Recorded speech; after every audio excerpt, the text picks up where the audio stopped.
Good morning, ladies and gentlemen. This is an audio test.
1, 2, 1, 2.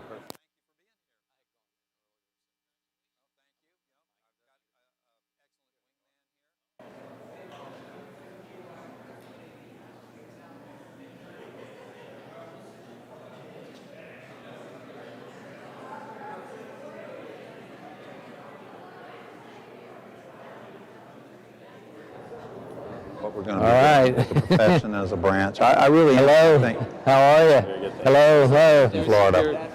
You know, last year yielded a lot of.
Good morning.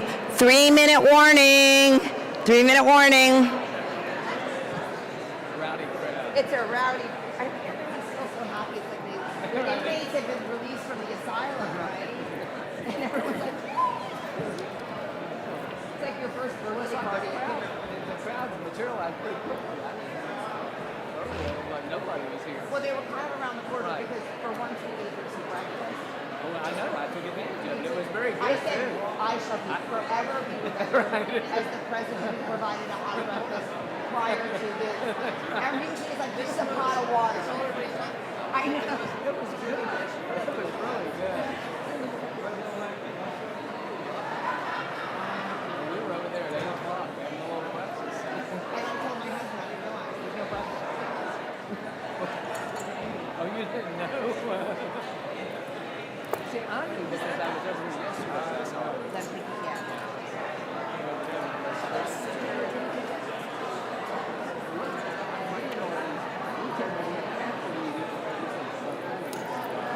which was really good.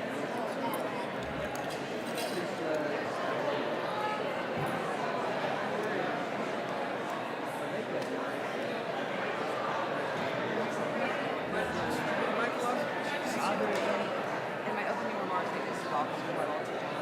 Thank you, Michelle.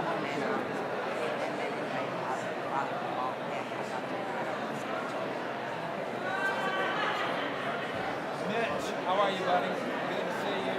Oh, I need, no, I don't like this one. It's a moment of silence for all. I like it. I like it. It's good. How you been? Yeah. Ready to get this show on the road? But all's good, Mitch. And I look forward to seeing you this year. COVID will open up a little bit, you know? So, this is actually the first time I've been in a big group like this in a year and a half. How about you? And you'll be pleased to know it's a little shorter than 10 minutes. You know, it's funny, I had all my thank yous, and then I cut them down, and I just made it really short. Because by the end, what do you just say? But, like, I'm really eloquent. Yeah, you would. See you, Mitch. You know, you just, then you start going, and you're like, well, I didn't say enough about numbers, and then all of a sudden, I'm like,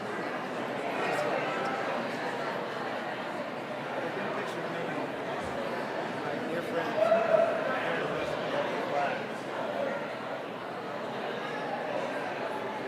All right. Here, let's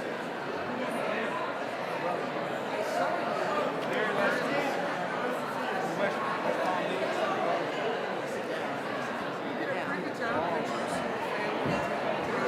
Good morning, everyone. If everyone can please take their seats so we can start the program officially on Miami time, 15 minutes late.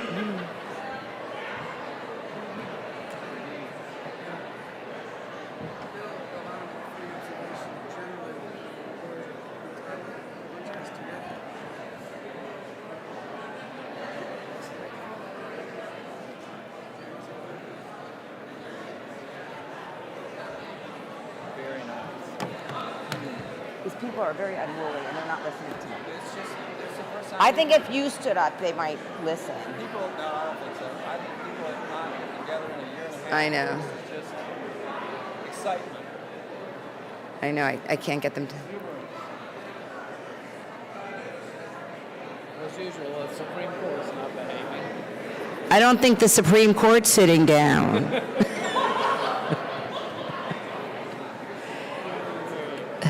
The YLD's doing pretty good. They're sitting down, except for a few in the back.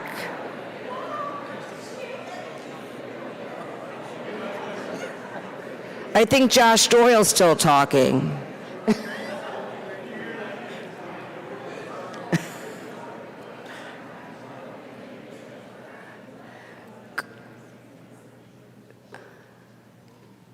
And then there was quiet. Thank you and good morning. I'm going to call this General Assembly to order. Thank you all for being here, friends, family, dignitaries. It's just a wonderful thing to be all together. I never would have thought how exciting it would be just to be at a convention and to be all together to celebrate a great day, the finale of 1 year of the Florida Bar, the opening of another leader, I know a great leader of the Florida Bar, and to have you all here, our friends and family and our peers, to celebrate with us. So thank you. I'd like to start by calling Father Paul Hancock to do the invocation. Father Hancock.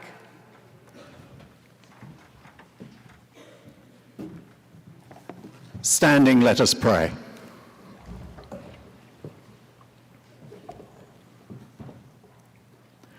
Just and merciful God, you preserve our going out and our coming in, and you are always more ready to hear than we to pray.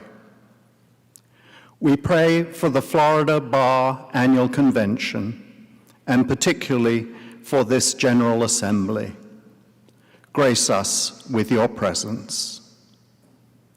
We thank you for the work of our current bar president, Dory, and for the willingness to serve of our incoming president, Michael, and of our incoming president-elect, Gary. Give wisdom to the Florida Bar Board of Governors, that they may faithfully guide the bar with fairness, discernment, and courage. Give to our judges and magistrates the humility, insight, and compassion needful to those who pass judgments in our courts, that they may always uphold the cause of truth and justice. And deepen in all of us the personal commitment to uphold the highest of standards in our work, mindful of the oath we took when we joined this bar. May we leave here professionally reinvigorated, by old friendships renewed, and by new friendships forged. Amen.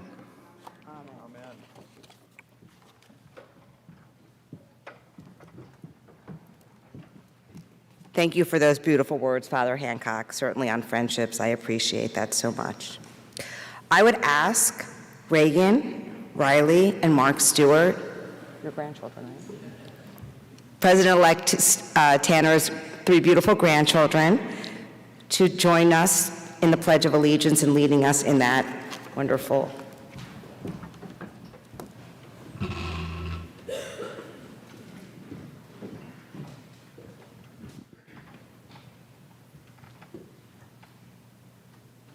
I pledge allegiance to the flag of the United States of America and to the republic for which it stands, one nation, under God, indivisible, with liberty and justice for all. Good job.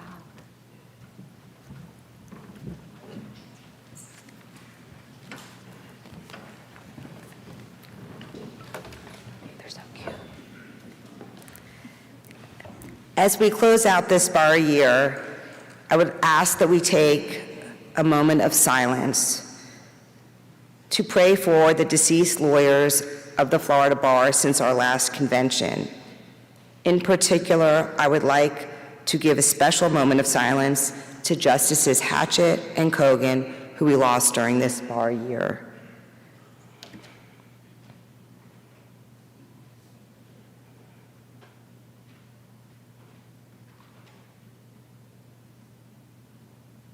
Thank you so much. At this point, I'd like to introduce the head table. And I'm going to do it from, I think, left to right. They have me doing it. My left, your right. Father Paul Hancock, who you've met already. Donna Bicknell, Tanner, Mike Tanner's wife.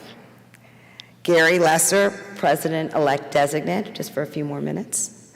Mike Tanner, President-elect, also just for a few more minutes. Of course, Chief Justice Charles Kennedy of the Florida Supreme Court, Robin Bresky, Chair of the Annual Convention, and of course, Joshua E. Doyle, so formal, Executive Director of the Florida Bar. Thank you all for being with me today. I'd also like to acknowledge the Florida Supreme Court justices that are here today, if you wouldn't mind standing. Thank you so much for being here and supporting the bar. We appreciate all of your efforts, and we continue to look forward to collaborating with you all.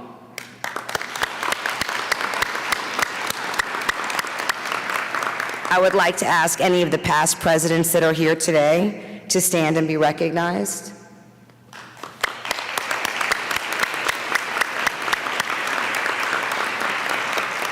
Thank you all for being here today and for the advice and guidance you provided me during this incredible year.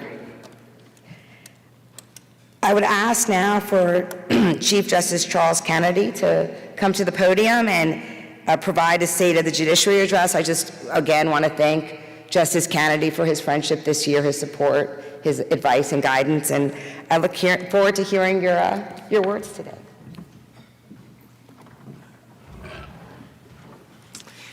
Thank you, Dory. Friends, it is good to be with you at this General Assembly of the Florida Bar. It is very good to be with you. I've always enjoyed being a part of our General Assembly, but never as much as today. I think for all of us, this is a very special occasion after the times we've been through.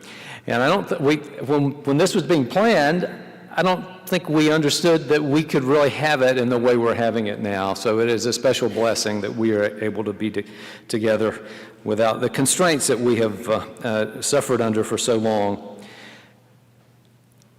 I'm pleased to have and very grateful to have the opportunity to make some brief remarks today concerning the state of Florida's courts. I am pleased to report that the state of Florida's judiciary is strong. And I am pleased to report that after 15 very long months of laboring under severe constraints, all of our courts are now moving back to normal operations. Our courts, like Florida's lawyers, have been through an extraordinarily challenging time during the pandemic. But despite the arduous circumstances of the last 15 months, judges and lawyers throughout Florida have continued the work of justice. Throughout the pandemic, our courts very much remained open for business. Even with the severe constraints on in-person proceedings, our courts resolved more than our trial courts, I should say, resolved more than 3.1 million cases from the beginning of the pandemic through April of this year. This was only possible because Florida's judges and lawyers quickly adapted to the use of technology for remote proceedings. But even with our best efforts, a serious backlog of cases has developed in our trial courts. We currently project that on July 1 of this year, Florida's trial courts will have pending about 1.1 million more cases than we would expect in normal times. A backlog of that magnitude obviously is a very serious matter, and we are undertaking very serious and determined efforts to resolve those backlog cases as expeditiously as possible. Under the leadership of our chief judges, we are employing new case management strategies, and thanks to a special appropriation by the legislature, we are deploying additional resources to tackle this daunting workload. We recognize that even with extraordinary measures, it will take a substantial period of time to work through the backlog. And it will, of course, require not only the application of intense judicial labor and staff support, but also the cooperation and energetic engagement of the lawyers with cases pending on our trial court dockets. Returning to conducting jury trials on a scale that matches or hopefully even exceeds pre-pandemic levels is obviously the key to working our way out of the backlog. We know that in addition to the cases that ultimately will need to be tried, many more cases will only be resolved through settlement or plea agreement when the imminent prospect of a trial looms. As we ramp up jury trial proceedings, we necessarily will give priority to criminal cases We are keenly aware of the critical importance of moving forward with the speedy resolution of pending criminal cases. Although we are returning to court operations without masking and social distancing for the most part, I do expect that we will not be returning to the pre-pandemic court system. Our experience with remotely conducted court proceedings has on the whole been a great success. We have learned that we can do things that would not have seemed possible prior to the pandemic. Candidly, I have been very surprised by the widespread support among the members of the bench and bar for remotely conducted proceedings. Judges and lawyers from all around the state have expressed their support for the continued use of remote proceedings in appropriate circumstances. Although I know that most of us are very much looking forward to less Zoom in our lives, I know that I am, and I know that all my colleagues on the Supreme Court are, we recognize that remote proceedings can continue to play an important role in ensuring that we serve litigants in the most efficient and cost-effective way possible. The exact scope of that role needs to be thought through very carefully. With input from the bar's rules committees and other interested parties, the Supreme Court will soon be considering a range of rules proposals to regularize measures regarding remote court proceedings. As we consider these proposals, it is important that we strike the right balance between in-person proceedings and remote proceedings to ensure that we serve the people of Florida effectively and fairly. I want to take this opportunity to state my gratitude to all of the people in the court system who responded so well to the difficulties of the pandemic. I applaud the judges, court staff, justice system partners, and lawyers all across the state who quickly pivoted to the use of remote proceedings. Making that transition and implementing the other measures necessary to protect the health of participants in court proceedings presented a multitude of administrative issues. We all owe a debt of gratitude to the chief judges for their unflagging leadership during the pandemic. They all worked diligently in a constantly evolving environment, making the day-to-day administrative decisions necessary to keep the work of our courts going forward as smoothly as possible. I also want to again express my deep gratitude to the members of the work group on the continuity of court operations, as well as the team at the Office of the State Courts Administrator under the remarkable leadership of Lisa Keel for the critical work they performed during the pandemic. They put untold hours into developing the recommendations that were the basis for the emergency administrative structures that have governed our courts during the pandemic. When that work group was initially set up, it was set to expire in July of last year. As July of last year was approaching, I realized I don't think we're going to allow them to go away. And so they have continued working. I don't think any of them anticipated that it would be such a long ride. It was hard to project what was going to be ahead of us. But I am so grateful to them for their work. I'm personally also very grateful to all of my colleagues on the Florida Supreme Court for their support of my work as Chief Justice during the days of the pandemic. I very much value each of them as dear friends. I'm particularly pleased to be here today in person with Justice Coriel and Justice Grosshans, the two most recent appointees to our court. They have yet to have an opportunity to actually sit behind the real bench at the Florida Supreme Court. We are looking forward to all doing that together the next time we conduct oral arguments. But I especially appreciate their diligent commitment to the work of justice and the contribution that they have made and that they will continue to make to the life of our court. Finally today, I want to especially thank President Foster Morales for her outstanding leadership of the Florida Bar over the last year. She has truly been a champion for Florida's lawyers throughout her term as president. She was, without question, the right person to provide leadership for the difficult times that we have been through. I do not know of anyone who would have been as well suited to skillfully navigating the bar through the unprecedented days of the last year. It has been a great honor to have the privilege of working with you, Dory, during this time.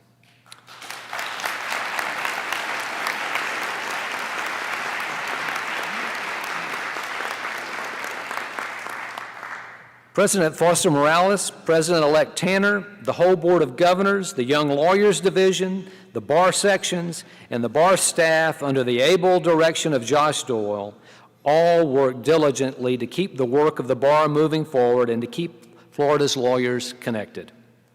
The leadership of the Florida Bar is truly an extraordinary team.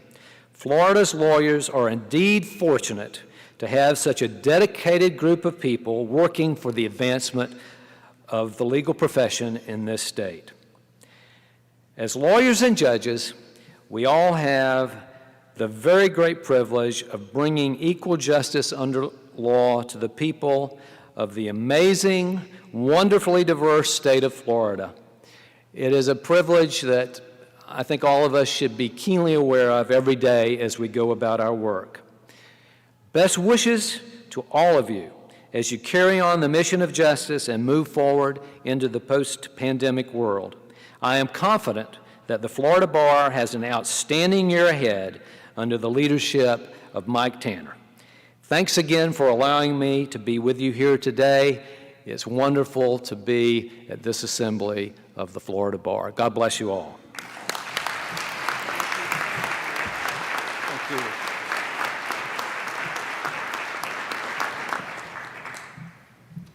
Thank you, Justice Kennedy. So at this juncture, I'd like to announce it's the President's presentation of awards. So with that, I will start with my presentations. My first President's Award goes to Steve Davis for his commitment to the financial stability of our bar, to communicating the value of membership, and of course, for his friendship. Steve, please join me on the dais.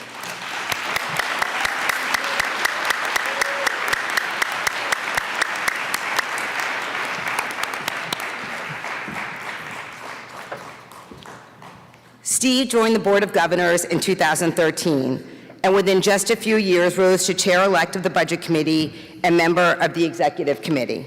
He went on to serve as chair and chair-elect of Budget for 4 straight years, a time when careful reviews and identification of cost savings, efficiencies, and additional sources of revenue were extremely important.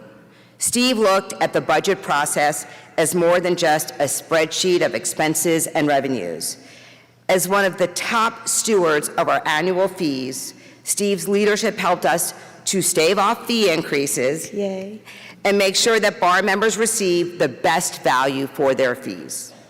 He has also made it a priority to educate the members of the board and the Florida Supreme Court about not only the operating budget, but also the long-term financial health of our organization.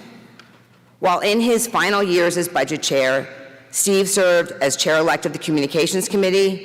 His perspective that year was the impetus for 2 joint subcommittees, one to accomplish the digital transition of the Bar News and Journal, even before the pandemic, and one to conduct a website advertising review to increase ad placements and sales. As communications chair this year, Steve focused on the many efforts that we did to communicate with our members during the pandemic, including assisting in member outreach via the town hall meetings and overseeing a constant flow of information through the digital bar news, email, social media, and video. In all of this, Steve's recipe for bar success was to be forward-thinking, collaborative, and inclusive. He also brought some needed humor in times of extreme anxiety and is always and will be the consummate professional. I also have to thank him for driving me to many meetings during the last 10 years. Steve, thank you for everything you've done to the betterment of our bar and the benefit of our fellow members. Steve, your friendship has meant so much to me. I love you.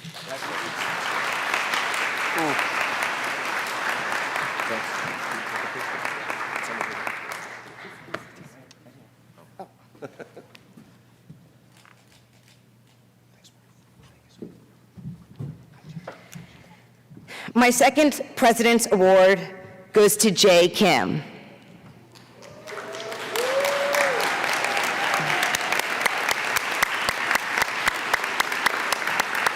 Jay, please join me on the dais. Looks a little shocked.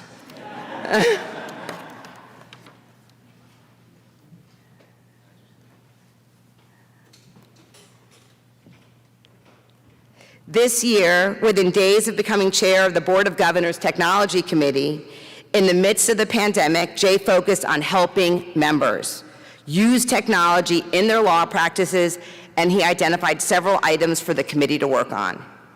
He asked a lot of his committee.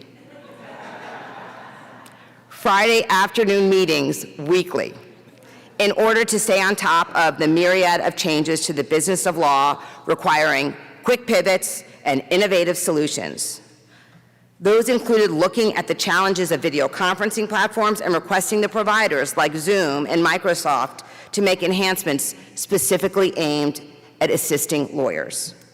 Jay also focused the committee on coordinating due diligence and analysis as to whether there was any potential waiver or risk to attorney-client privilege when using free business services. Most significantly, he also orchestrated the creation of the Best Practices for Remote Proceedings Manual, a guide to collaborating with his committee members, other bar sections and committees, judges, and others to develop a web-based document that can be updated as necessary and available to help all. Jay also led the work of a small group of committee members on a concept and proposal for a non-emergency IT helpline for solo and small practitioners, which really make up 65% of our bar. A 3-month trial is underway as we speak, and the feedback thus far has been very positive. I've been particularly amazed with Jay's ability to promote and empower committee members, to formulate tools and information quickly to stabilize the profession during a time when the ground shifted constantly. Jay is also a thoughtful voice on all matters brought to the board.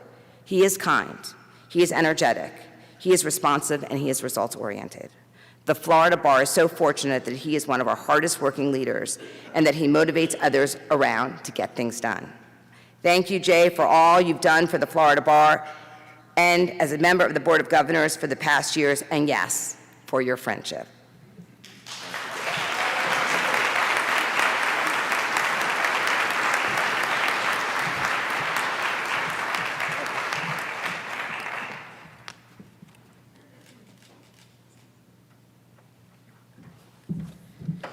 My third President's Award of Merit goes to Renee Thompson. For her guidance and support of the Florida virtual town halls this year. Renee's leadership was essential to organizing, promoting, and presenting 20 virtual circuit town halls held at the beginning of my term over a short 58-day period that reached literally thousands and thousands of lawyers, judges, judicial partners, law firms, and court staff, and other bar leaders throughout the state of Florida. Not only did she help me develop this way of reaching out to members during the pandemic, she also coordinated with the board members to arrange the schedule, confirm panelists, set the agendas, recommend the poll questions, and prepare the presenters. She worked with the staff to promote the events and manage the Zoom platform. She was remarkable. When I asked Renee for her help, she literally jumped right in with her characteristic enthusiasm, creativity, and boundless energy. This was a time-consuming task. Again, 20 events in 20 circuits in 58 days. The members of the Florida Bar are very fortunate to have had Renee serve in many statewide leadership roles since her tenure as YLD president 10 years ago, through her devoted service on the Board of Governors since 2013. Renee, thank you for the amazing support this year and for all of your contributions to the bar and the legal profession, and your friendship. You will be missed. So kind of you. Thank you. Really special. Thank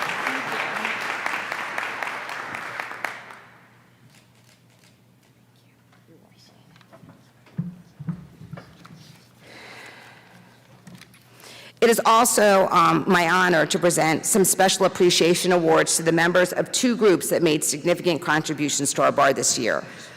First, to the members, and you don't need to come up, we're going to take a picture afterwards, and I don't want to overtax people. First, to the members of the COVID-19 Pandemic Recovery Task Force, thank you for working so hard to educate members, monitor conditions, collect resources, update website information, advocate for solutions, and anticipate potential future changes. Another significant contribution was your member survey and consultation with committees and sections. The findings showed a substantial majority of lawyers prefer to continue conducting routine and non-evidentiary matters virtually, but of course prefer in-person proceedings for evidentiary hearings and trials. You heard it here first, Justice Kennedy. These findings are particularly important as the Rules of Judicial Administration Committee and those of the Supreme Court consider proposed rule changes. Members of the committee are, of course, President-elect Mike Tanner, who chaired that committee, Amy, and if you could just stand and to be recognized, Amy Ferrier, Corey Brandon, Esther Jacobo, Jay Brown, Jeremy Branning, John Agnew, George Piedra, Laird Lyle, Laura Davis-Smith, Larry Sellers, Masimba Matamba, Saya Baker-Barnes, YLD in the house, Stephanie Marchman. Thank you so much. Congratulations, and I have your plaques, and at the end of the presentation, come on up.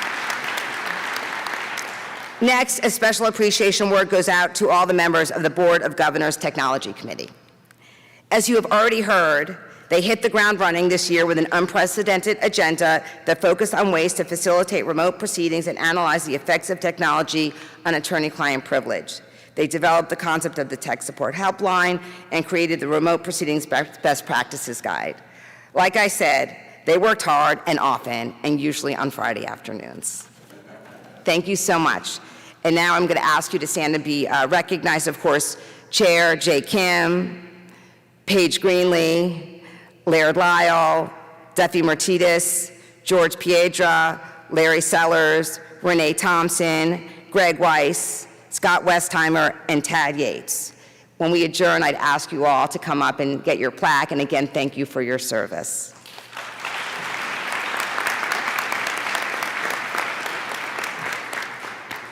I'm moving the awards around, so if they don't go exactly in order, I haven't screwed anything up. I did it on purpose.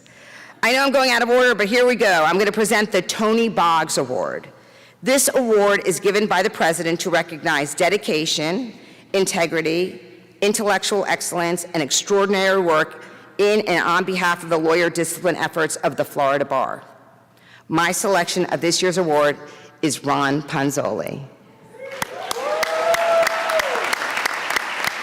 Ron, come on up.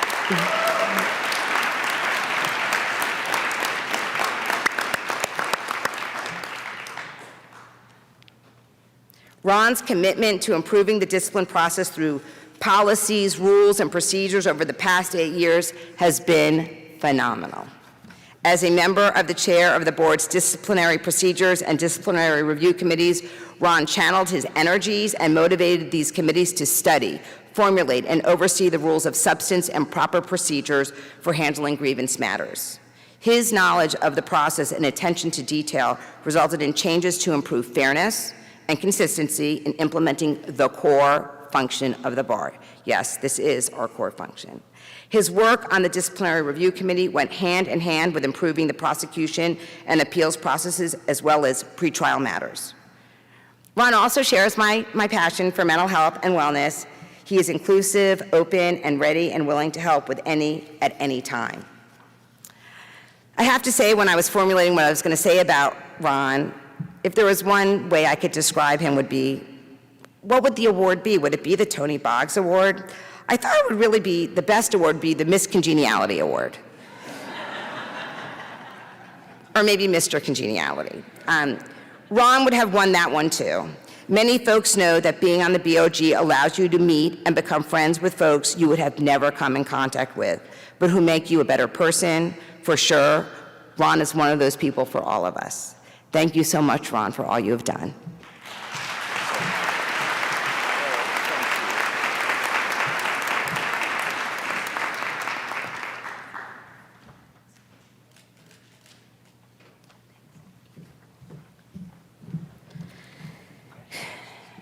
It is now my pleasure to present the G. Kurt Haas Humanitarian Award.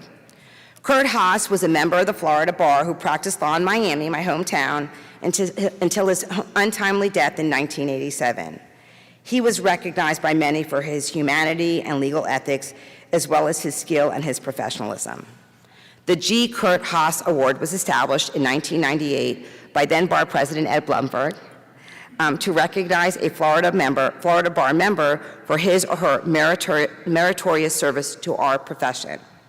The award recipient selects a Florida law school, and a scholarship is awarded to a student who demonstrates an exceptionally high degree of integrity, ethics, professionalism, and concern for others. My selection for the 2021 Kurt Haas Awards is Mitchell A. Stone. Mitch, please come join me on the dais.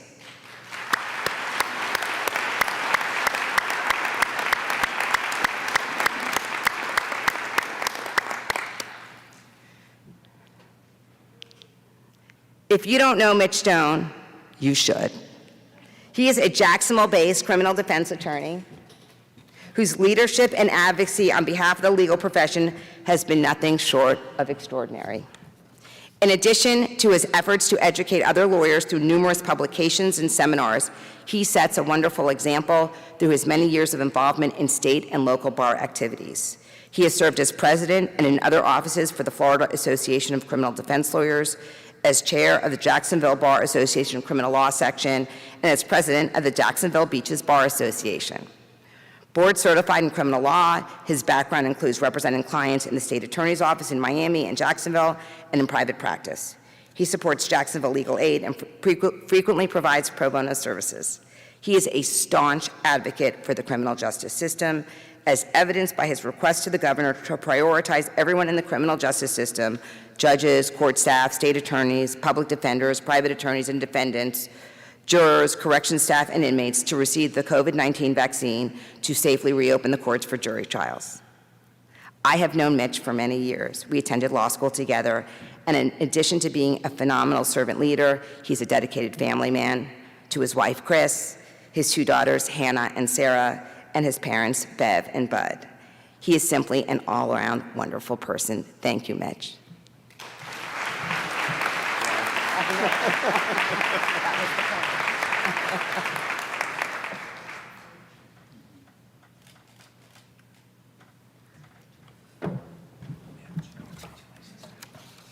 Oh.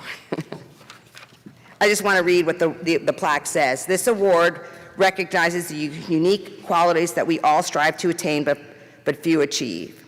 These include an abiding respect and caring for others, coupled with the ongoing demonstration of actual deeds of legal services with no reward beyond that of the deed itself. Mitchell A. Stone is one of those rare individuals who possesses these special qualities, and by this award, he is so honored. Next, I will present the Marshall R. Cassidy Senior Award.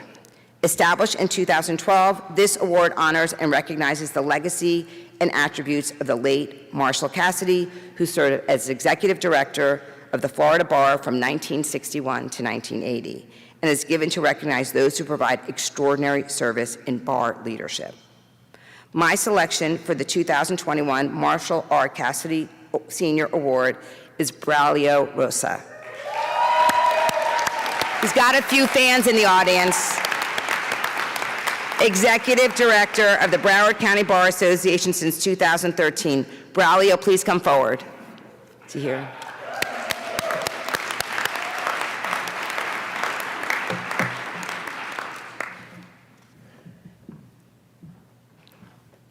Braulio was nominated for his dedication to the legal profession, especially over the past year when he organized literally hundreds of relevant CLE programs, many to assist members in the transition to the virtual practice. At the same time, he also worked to create opportunities for social interaction of bar members to benefit their mental health and wellness. His facilitation of collaboration among the many voluntary bar associations has been particularly beneficial to bar members during the pandemic, and not just those in the 17th Judicial Circuit where he works. Recognizing that other bar associations were struggling to keep up with what their members needed, he established an innovative partnership so that relevant educational programs could be jointly co-hosted by multiple voluntary borrowers with a fee-sharing arrangement so as to help maintain the financial stability of all of the organizations. Braulio generously shares his experience and insights with other executive directors and bar leaders and frequently presents sessions at the Bar Leaders Conference. He also is a volunteer of the Florida Bar's Voluntary Bar Liaison and Technology Committees. 17th Judicial Circuit Chief Judge Jack Tudor, one of the 17 nominators of Braulio for this award. If I had not given Braulio this award, there would have been an insurrection. I could have never gone back to Broward County, that's for sure. Judge Tudor said he is truly one of a kind, friendly, always willing to help in any way. In my opinion, his most important accomplishment has been to improve the image and work of attorneys, judges, and support personnel in our circuit. 7 fellow executive directors from other circuits in their nomination pointed out that Braulio establishes high standards in all areas of bar service and continually uplifts others. Much to be celebrated about Braulio. Congratulations, Braulio.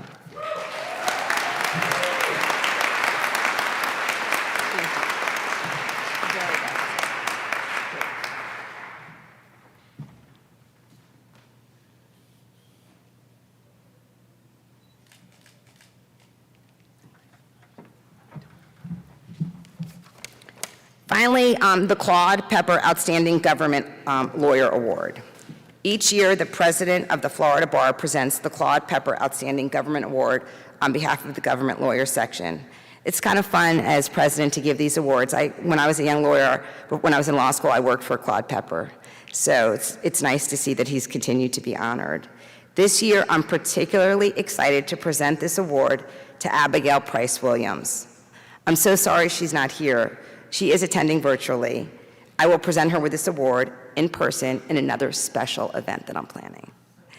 Ms. Price Williams has had an incredible life of public service, including a 3-decade tenure at the Miami-Dade County Attorney's Office, culminating in her appointment as the County Attorney of Miami-Dade County in October of 2015, a position she held until her recent retirement.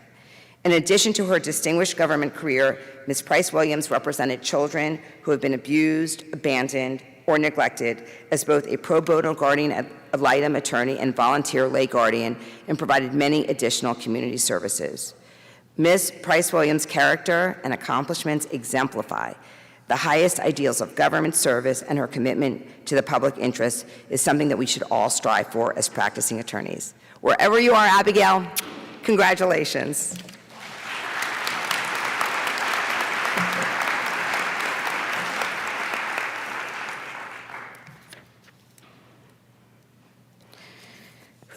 I'm going to get some water.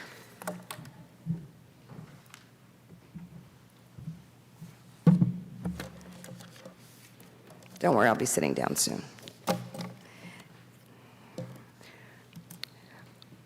Looking back on the past year, many feelings come to mind. But foremost is my great pride in being a lawyer, a Florida lawyer. Facing unprecedented obstacles caused by the pandemic, we took our collective commitment to justice, our problem-solving skills, our ingenuity, and used them in ways that we likely never thought imaginable. We maintained a position of strength and stood resilient in our efforts to serve our clients and uphold the legal system. Simply put, we soldiered on. We collaborated with our justice partners in unprecedented ways. We navigated the maze of restrictions, special rules, and use of new technology, along really with all the many personal difficulties constantly presented to us as a result of this pandemic. Serving as president of the Florida Bar during this time of rapid change and strife was both incredibly challenging and entirely rewarding. I am so proud of what we accomplished together, to keep the wheels of justice turning and to get the important work of the bar done. The awards I've just presented illustrate just a few of the ways we've been resilient and responsive. While guarding the tenets of justice for all, we quickly pivoted from our traditional ways, tried new things, and picked up new skills, all so as to allow us to practice law while also looking out for the safety and security of others as well as ourselves and our families. It was a tall order this year. Our Pandemic Recovery Task Force and Board Technology were both amazingly productive, helping members to weather the pandemic in real time, as you've heard. Most of you know by now, I'm a people person. I highly value personal interactions and the connections that I believe are so important to our success as counselors. In December of 2019, seems like a lifetime ago, when I officially became the president-elect designate of the bar, I looked forward to a year of traveling the state, participating in meetings, events that celebrated our profession and moved jurisprudence forward. Obviously, that didn't happen. So many well-meaning colleagues have told me they feel so badly for me that instead I had to lead the bar remotely and that the pandemic overtook the work and some play I had planned for my year as president. I must admit, there were days that I did feel a loss. Reflecting on this year reminded me of a quote from one of my favorite movies, Forrest Gump. Life is like a box of chocolates. You never know what you're gonna get. But I can assure you that as I look back at this year, I like the chocolates I got. I have no regrets and no feelings of disappointment. I believe that my year as bar president was full of silver linings, strange but yummy chocolates that made the year more than worthwhile for me personally, and I hope for all of you. It is my hope that the Florida Bar was able to help every single member in some small way. While guarding the rule of law, we seized many opportunities that will forever benefit our society. Opportunities like employing available technology for virtual client meetings, mediations, hearings, and trials. The 20th Circuit Town Hall meetings and the statewide follow-up Town Hall engaged members from Pensacola to the Florida Keys as never before. Bar leaders heard about the challenges of the pandemic firsthand and very quickly worked to find solutions. The town halls served as a sounding board and as human connection during those very isolated times, albeit a virtual one. And thanks to our profession's quick pivot to video conferencing, although I rarely left Miami, I was able to virtually visit thousands of bar members by attending more than 80 meetings and events, probably more than any other president this year. Chief Justice Charles Kennedy, who I'm so grateful to have here with us today, aptly described what we've been going through as a transformative experience. Truer words were never spoken. Other silver linings came in the form of simplifying our lives. Without the massive amounts of time spent commuting, for example, we found a new appreciation for having meals at home with family, exercising, binge watching the Game of Thrones, and enjoying the outdoors. At the same time, we experienced personal and professional growth by acquiring new skills, becoming more efficient, and developing, yes, crisis-oriented coping mechanisms. The energetic leadership of our Supreme Court, our judges, members of the Pandemic Recovery Work Group, and the court staff was unwavering, and with our other justice partners, achieved so much in such a short period of time. Voluntary bars and bar leaders at the state and local level never hesitated to step up to help colleagues adjust to the change, deal with stress, and identify what is really important in their daily lives. I am certain that the lessons we've learned will forever alter the administration of justice, our law practices, and frankly, our lives. And we will meet challenges ahead with a confidence born of experience. As we move forward, it is my hope that as lawyers, we will continue to be flexible, that we'll be willing to look at new ways of doing things, and will be open to considering and respecting viewpoints that are different from our own. And hopefully, we will be more receptive to change and adaptation, even when it's not forced upon us by a pandemic. I know the Florida Bar will continue to be a strong advocate for our profession, the third branch, and the Floridians that we all serve. I, for one, know that I will continue to be, even through my service on the Board of Governors has come to an end. There are many, many other accomplishments, including some ongoing work that is not pandemic-related, that we can thank our committees, sections, and staff for working steadily and productively to complete. Not to mention the great work of our Citizens Advisory Committee members who launched a project to recruit more non-lawyers as volunteers in the legal and justice systems. They were also instrumental in our efforts to educate Floridians about judicial and merit retention elections. I am pleased to say that the Florida Bar was more proactive than ever and seized every opportunity to support the judiciary, our members, and the public we serve during these trying times. I have no doubt that I virtually connected with more lawyers and judges than would have been possible had I traveled the state. I will never forget those Zoom meetings. I will also never forget the many bar members' stories shared with me over the past year. Some were fraught with great difficulties, especially early on. But as we've moved forward as a profession, it was heartening to start hearing about the silver linings many experienced. We asked members to share their silver linings as part of the convention. These are some of my favorites. Caring for and protecting my family, including working remotely to help them attend school remotely, was a silver lining. Learning to slow down and savor the present moment was another silver lining. No commuting, especially in Miami. Got to see sunsets, lunches a few feet away, attended hearings, mediations, and depots, all from one comfortable chair. Finally, the pandemic forced me to get comfortable with using technology, which I railed against in the past. It has made my practice more efficient. In closing, I have many, many more people to thank for their support and work for this year. I'm going to try to keep this short. I won't be naming a lot of names. Jimmy is a tough act to follow, and he did a great job on my thank yous last year on my journey to bar leadership.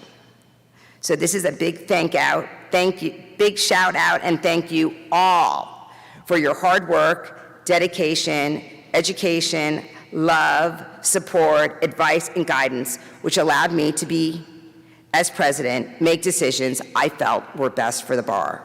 For that, I wish to say thank you first to the entire staff of the Florida Bar, starting with Josh Doyle and his incredible predecessor, Jack Harkness, to the groundskeepers of the bar buildings and everyone in between. Thank you. A special shout out and thanks goes to Francine Walker, of course, who is retiring after 22 years, and Ross Scott, who's retiring after 44 years. Thank you for your service. I must, of course, thank the Florida Supreme Court for all that you've done to support me in this position. I value your friendship. Thank you so much. Mike Tanner, President-elect, soon to be President, for all your support. Gary Lesser, and all the members of the Board of Governors who never seem to fail me. Thank you. Robin Bresky, thank you for chairing this hybrid, unusual convention. I would say it's been a real success. To the Young Lawyers Division of the Florida Bar, you know how much I love you guys. President Adam White and President-elect Todd Baker, you are our future. Thank you for all that you do. To all the sections and committees, especially the family law section where I got my start, thank you for soldiering on during this difficult year. To the past presidents of the Florida Bar, thank you, thank you, thank you for your advice, support, and guidance. And while we may not always agree, I know we can simply break bread afterwards. To my friends who are here, I am grateful for them and for my clan and my crew. They have been my rock. Thank you, guys. To my family, my two unique and amazing kids, Nora and PJ. I like you and I love you. Finally, my husband, Jimmy, with whom I have been blessed in marriage for almost 32 years. You know how much I love you. Experiencing this year with both the hardships and triumphs made me a better leader, a better person, and made the bar a better organization. And I have all of you, to thank for that. In closing, may God bless America and the great state of Florida.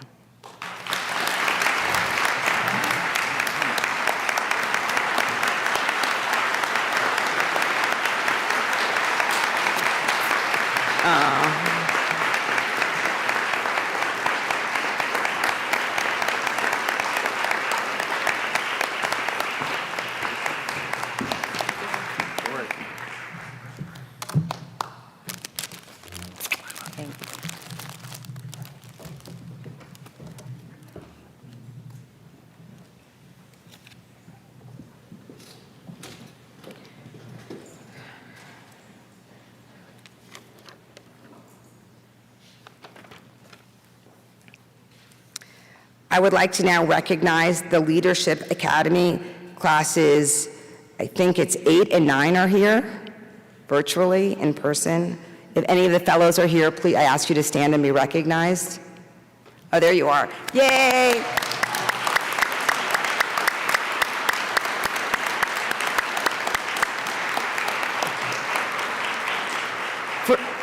For those that you don't really know about the Leadership Academy, it's the brainchild of Eugene Pettis, a former past president of the Florida Bar, and it's been a wonderful program, and we're so proud to have you a part of it. I would now ask the 2021-2022 YLD board members to come forward.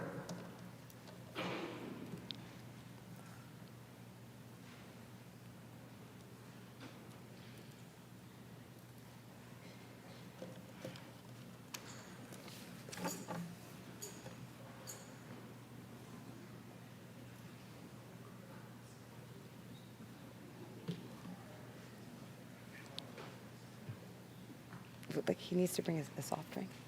Todd.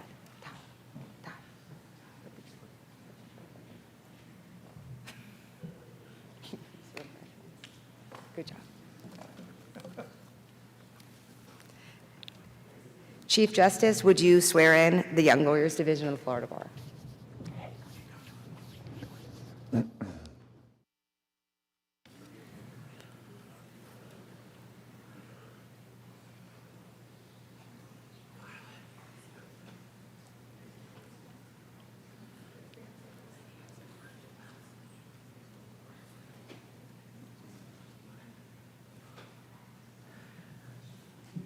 Now for the oath. Please each raise your right hand and repeat after me. I state your name. Do solemnly swear to uphold, protect, and defend the Constitution of the United States, the Florida Constitution, the rules regulating the Florida Bar, and the bylaws of the Young Lawyers Division. And I further agree to carry out to the best of my ability all responsibilities pertaining to my office. So help me God. God bless you all. Congratulations.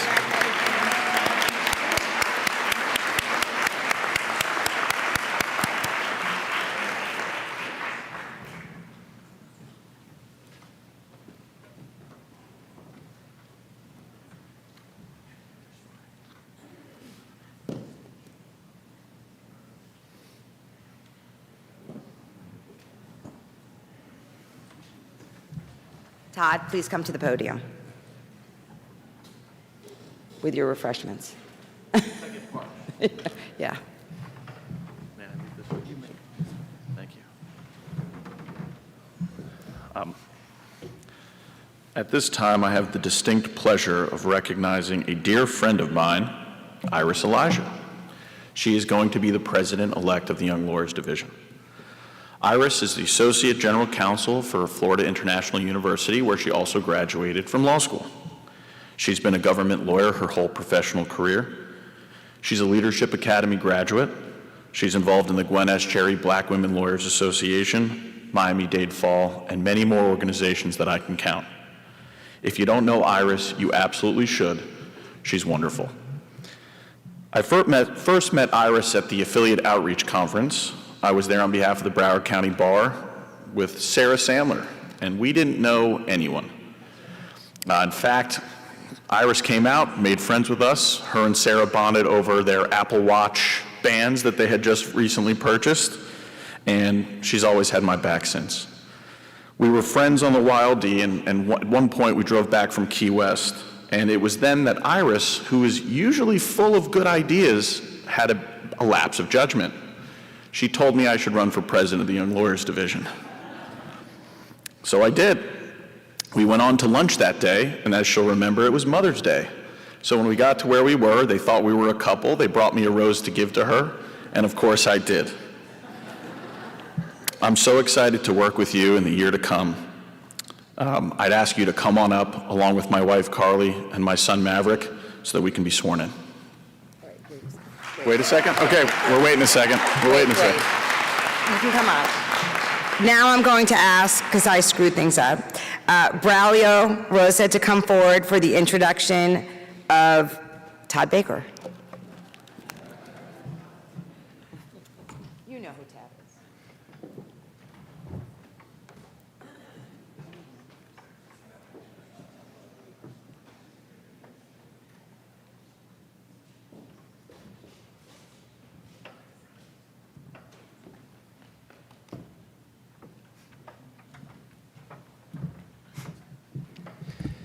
Okay. So, got to set up my iPhone here.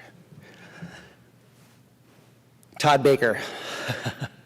I've known Todd for 10 years. You know, I wrote a speech, but I'm going to just do this from the heart, I think. I love Todd, and if you know Todd, you love Todd. He's the biggest personality in the room. He has the biggest heart. He is committed.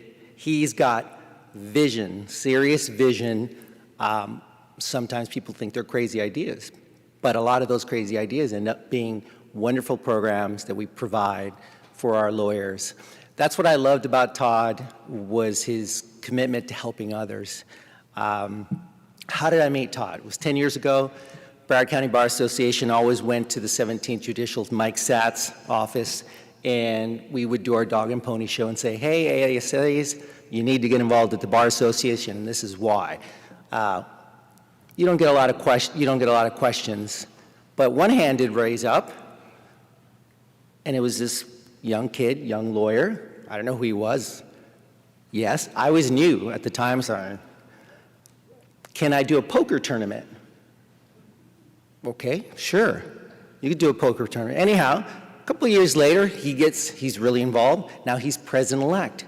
And he made this poker tournament happen. And during that time, we served, I think we raised $40,000 for charities. This is the kind of guy he is. He helped us develop our boot camp for young lawyers, committed there not only to the community, but to our lawyers. The big thing that Todd really, really loves is the National Adoption Day program that he does with Judge Bowman. I was talking to Judge Bowman about it, and you got involved with that during the year that you were president of the Young Lawyers. Judge Bowman's like, here's a guy who did this not for a resume filler. Imagine the whole courthouse, and it's like an amusement park, because Todd chases the money to get all of these different games and stuff for the kids, videos. You feel so good because here's these children that have found their forever home. They're about to be form a family. And Todd plays a huge role in that. He doesn't make any money from it, and that's what I love about it. He gives with his heart. So that's the Todd I love. I also love the Todd who gets engaged at our installation dinner. Thank you, Carly, for that. Dropped the bomb on us. But look, Todd is, in the end, someone who is committed to helping people. He has a big heart, and that's why we are friends. And I want to thank your family, Carly, Maverick, your parents, Neil and Debbie, for sharing Todd with us. And it's my great honor to introduce our Young Lawyer Division President, my dear friend, Todd Baker.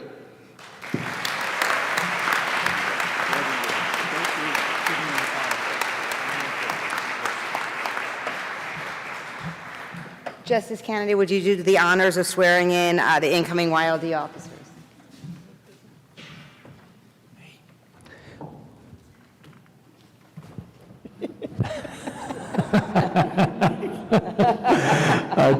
Todd and Iris, if you would each raise your right your right hand and repeat after me. I state your name. I, Todd Baker, Do solemnly swear solemnly swear to uphold, protect, and defend to uphold, protect, and defend the Constitution of the United States, the Constitution of the United States, the Florida Constitution, the Florida Constitution, the rules regulating the Florida Bar, the rules regulating the Florida Bar, and the bylaws of the Young Lawyers Division. and the bylaws of the Young Lawyers Division. And I further agree And I further agree to carry out to the best of my ability to carry out to the best of my ability all responsibilities pertaining to my office. all responsibilities pertaining to my office. So help me God. So help me God. God bless you. Congratulations. Congratulations. Congratulations. We wish you the very best.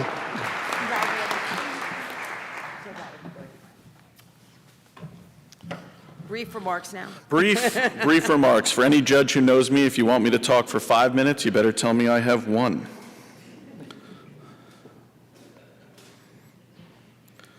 Thank you, Braulio, for that introduction.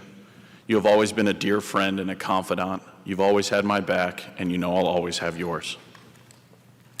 I'd like to start to take a moment to thank some of the people who have helped me get to this point. Of course, the most important is my wife, Carly. None of this would be possible without your love and unwavering support. You're the absolute best, and thank you for everything. To my parents, Debbie and Neil, my sister Lauren, my sister Meredith, and my brother-in-law Dan, for better or for worse, you've helped shape me into the person I am today. To my boss, Michael Feiner at Steinger, Green and Feiner, there isn't a human being in this world that cares more about my development as a lawyer and a leader than you, and I can't thank you enough for that. To my family, Michael Steinger, Sean Green, Marina, Shelley, Denara, Alex, Yimi, Rachel, I know my time away from work puts more on your shoulders, and I really appreciate you helping me carry the load. To my Broward County Bar Association Young Lawyers Section colleagues that got me involved in this, Sarah Sandler here in attendance, Liza Smoker, Jeff Wank, Brent Reitman, and so many more. We've made quite an impact in our community, and we've had a blast doing it. To the many sponsors who made most of our programs possible, my firm, Damian Polgar, Jeff Ganaki, the Eppies, Jenny Munir, Andy Sokol, Gina St. George, Howard Talentfeld, and Joe Nussbaum, the poker tournament which raised $40,000 for 30-plus charities in Broward County, National Adoption Day which sees 60-plus kids adopted every year out of the foster care system. We can't do it without you. In fact, the bar can't do it without you. To the incredible judges of the 17th Circuit, you are always willing to show up to our events and inspire young lawyers to do more. Thank you for being a very active judiciary. To the rest of my friends and colleagues, thanks to coming to my events for the past decade, and I've hoped you've seen that the bar and your local bars can be the intersection of professional development and growth and civic involvement and community service. To Mike Tanner, Josh Doyle, Gary Lesser, and the rest of the big board, I look forward to serving with you and helping you in what you want to accomplish. Dory, thanks for your advice and guidance. I really appreciate our friendship, and I know we'll have it for years to come. Tom Miller, the heart and the soul of the YLD, thanks in advance for everything so far, and thanks in advance for what's going to be a great year. To Adam White, if I can be half the president that you were this year, it's going to be an amazing year. To Iris Elijah and my fellow YLD governors, hope you're ready for the ride. I am honored to have been elected to serve as president of the Young Lawyers Division of the Florida Bar. If Father Hancock knew anything about me before his invocation, he'd have asked you all to pray for the YLD. Lots of people have asked me about my initiatives for the year. What's your project? What's your program? For those who know me know if there's one thing I struggle with, it's ideas. Those who have served before me have come up with some wonderful initiatives like Zach Zerwis' Health and Wellness Program, Christian George's Stigma-Free YLD, Santo de Ganji's Government Lawyers Focus, and Adam White's YLD is Me. And these programs are all wonderful. All of these ideas were the work of young lawyers, worked on and built up by young lawyers, and they benefited young lawyers and the profession. So do I have any new projects and programs in mind for my year? Absolutely. We're going to do a financial health and wellness series for young lawyers, law students, and people considering going to law school. We're going to expand our health and wellness programming and evolve our Wild D is Me campaign. But at the end of the day, I'm just one young lawyer, and despite the amazing platform that I have a 1-year window and a finite time. If I didn't eat, sleep, or do anything else but bar work, the most I could devote is 8,760 hours to these efforts. Newsflash, that ain't happening. As passionate as I am, there's only so much one person can do. I only know my bubble, my colleagues that will help with things like National Adoption Day, and a poker tournament, and a golf tournament, and pro bono, and legal aid, and only so many sponsors that will underwrite those programs. But there are hundreds of thousands of people in Florida who need all lawyers, not just young lawyers, for pro bono and low bono work, for community and charitable efforts, and to inspire and encourage the next generation to be good people. So how can I make the most out of my opportunity? That's an easy one. My year is going to be focused on you, and you, and you, and all of you watching at home to try and get you more involved in the Florida Bar, in the Florida Bar sections, and in local bars in your community. When Hurricane Matthew hit, the Broward County Bar Association did a hurricane supply drive, and we put 4 tables worth of goods together, and that helped. When Hurricane Dorian hit, I called Braulio and said, why don't we get all the voluntary bars in Broward and South Florida together? Carly and I rented a U-Haul, we went to Publix, and we filled up a shopping cart. When I got to the bar, I was amazed. We had enough to fill that U-Haul from floor to ceiling, and more. When we can only do so much individually, but when we work together, we can accomplish a lot. So our focus this year is to provide more resources and support to our affiliates across the state. We're going to continue to push for statewide programming to make the largest collective impact possible. But for too long, the Wild D has chosen the initiatives and expected our affiliates to step up and help. This year, we're going to create the Affiliate Council, where we encourage our affiliates to send a representative to our meetings to help create and improve our programming. Also, for the first time in Wild D history, we're going to open up our committees to non-board members who are passionate about a specific project but maybe can't devote the time necessary to be a governor. We will do what we can to help you make an impact and develop as a community leader. This is not our Wild D, it's your Wild D. Our Wild D is Me campaign will evolve to showcase diverse minority bar associations, to encourage participation in those organizations and develop leaders. We are also going to forge stronger relationships with the sections in an effort to help young lawyers develop professionally and through section membership. We want to help inspire young lawyers through the Florida Bar, local affiliates, or a bar section to grow personally and professionally in ways that will enrich their lives, their practice, and their community. Metaphorically speaking, individually we can fill up a shopping cart. Our bubbles can fill up a few tables, but when we work together, we can fill up a U-Haul. Thanks to the amazing governors I serve with on the Wild D, who sacrificed their time from their jobs, from their family, and from their friends to serve their profession, we're going to fill up a fleet of U-Hauls. The Wild D wants to work with all of you out there, and we hope you're just as excited to work with us. Thank you, and God bless. I look forward to it.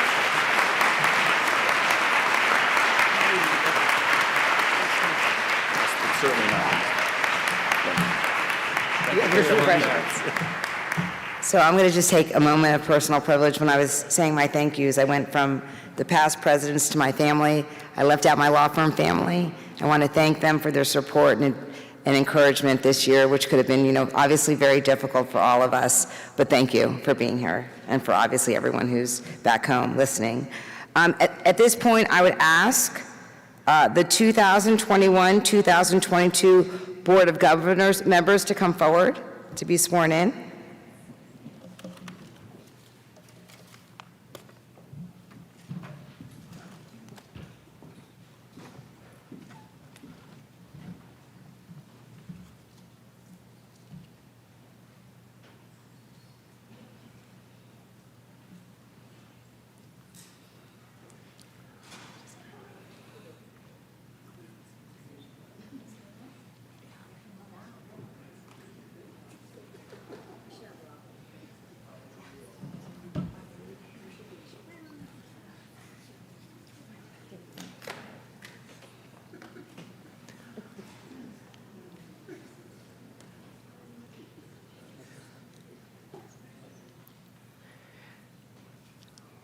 Guess we're ready. Thank you, Justice Kennedy. Yes. Please each raise your right hand and repeat after me. I state your name. Do solemnly swear to uphold, protect, and defend the Constitution of the United States, the Florida Constitution, and the rules regulating the Florida Bar. And I further agree to carry out to the best of my ability all responsibilities pertaining to my office. So help me God. Congratulations, and God bless you all.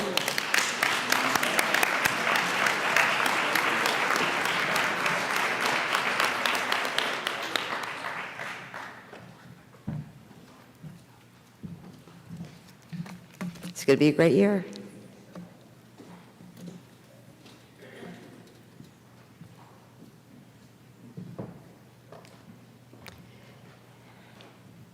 It is my honor and privilege now to introduce past President Bill Schifino, who will have the honor of introducing incoming President-elect Gary Lesser. Thanks for joining us, Bill.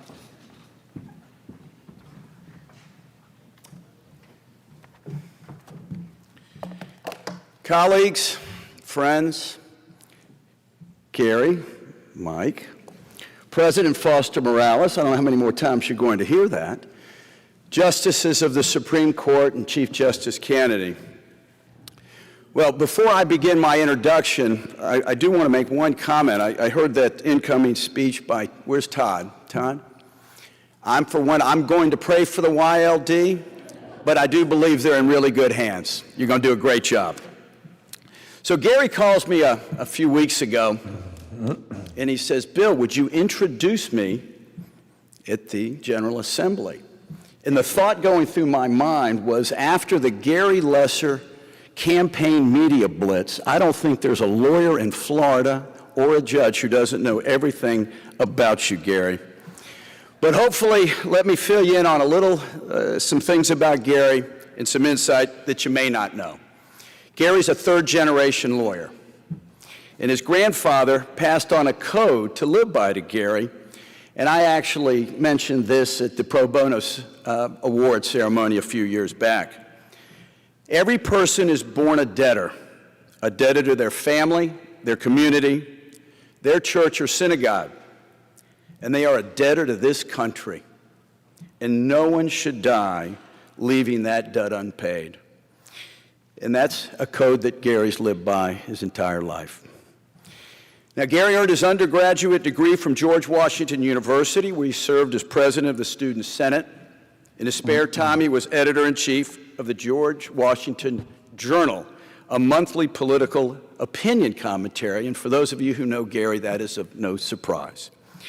He then attended the University of Miami Law School, where he served as editor-in-chief of the school newspaper.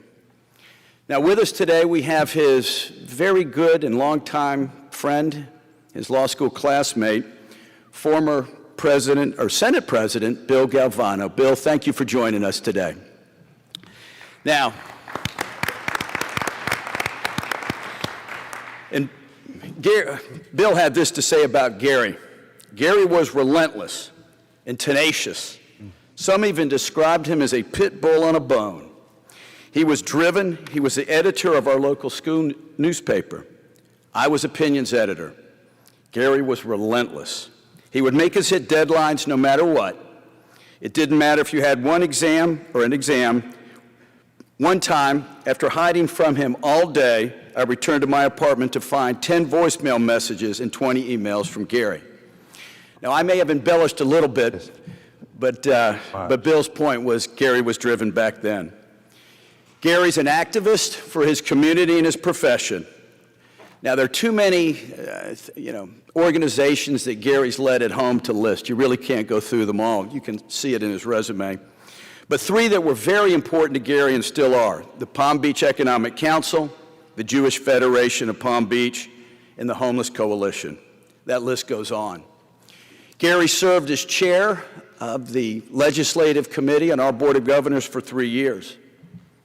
I could go on and read you a very lengthy resume, but I think that would put you all to sleep. And everything I've talked about, you can really read on that resume.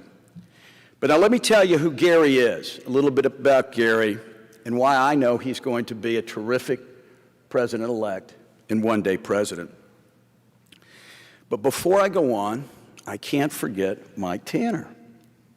Now, Mike, the question on everybody's mind is, what is it that you did or about you that caused Roz Scott and Francine Walker to retire before you took office?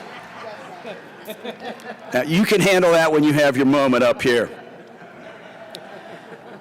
Now, back to Gary. I couldn't help it, Mike, I'm sorry. I couldn't let it pass, Dory. No, I couldn't. I get the podium. I know you get the podium. Be kind. Let me tell you a little bit more about Gary, my friend. He's not afraid to make the right decision, support the right cause or person, even knowing it may not be the popular decision and it actually may cost him some political capital. Many of us have seen this firsthand. Gary spent a lifetime building relationships and friendships, regardless of which side of the aisle you may sit. An example is just a few short years ago, Justice LaBarga and Justices, you'll remember this, the state of Florida was preparing for the Constitution Revision Commission. And many thought it would make sense to have our profession well represented on that commission, in addition to the 3 appointments that the Supreme Court made. And it wouldn't hurt to have one of our own board members serve on the commission. Gary was instrumental in making that happen, and fortunately, through his relationships, Senate President Joe Negron appointed our then president to the Constitution Revision Commission. You're all going to find Gary's a consensus builder. Members of the Supreme Court, you will find he will work very well with you, I assure you. And when and if appropriate, he will work well with our legislative and executive branches. One of Gary's good friends, one of my law partners, Brian Seymour, had this to say: "So much about Gary will make him a great bar leader, but the most important thing is his ability to hear and care about perspectives not his own, to craft policy and provide direction that will be beneficial to the entire bar." Now, with us today, we have his wife, Jennifer, daughters Lillian and Rebecca. Josie's, I think, in St. Louis. But don't be mad at me, but what I am going to read is a few quotes, because I know you don't want to hear me wax on. And I'll be brief. Lillian, his oldest, had this to say: "My dad, he knows so much about what it means to be great. He is a great attorney, father to my sisters and me, husband, friends to so many, and colleagues to even more. But he never forgets about what it means to be kind. Most people forget about being kind once they are successful, but not my dad. He has always been an advocate for the less fortunate. Bless you. He is one of the most genuinely caring and charitable people that I have ever known. Josie, my dad will do a great job because of his compassion for others. I'm certain he will approach the mindset of what I can do to help the most people and always be an advocate for the little guy." That's Gary. And his youngest, Rebecca, sitting over there. "One trait that I admire about my dad is his heart of gold. My dad is the kindest, most selfless person that I know. I grew up learning the importance of kindness and charity and learning the importance of bringing happiness to other people's lives." Well done, ladies. And last but certainly not least, his wife, Jennifer. "I'm so proud of his true desire to help people. When he first practiced," and I didn't know this about Gary, "his first true love was representing the homeless. We would forever talk about the different people that Gary was trying to help." Now, that was serious. Now, a little light note. What I did learn about Gary, I call it a fun Gary Lesser fact, he is a Homer Simpson fanatic. And who else would have I couldn't believe this when I heard this, His daughter squealed on him. He has a 6-foot cardboard Homer Simpson cutout in his office and a picture that blurts out Homer Simpson quotes when you wave your hand in front of it. And I hope the Board of Governors has good fun with this over the next 2 years. And I promise I'm wrapping up. Professionalism starts at the top, and there is no one who will set a better example than you and Mike Tanner. You are honorable, trustworthy, and of impeccable character, as we have all seen firsthand throughout your entire career. And without question, the future of our Florida bar is in very good hands with you and Mike Tanner in leadership. And Dory, before I leave, I do want to also be, in a long list of people that congratulate you. It was a tough year. It really was. You met the challenge, and we are all very proud of you. And Gary, I know your family's proud of you. So am I. We're in good hands. Serve us well. Thank you very much.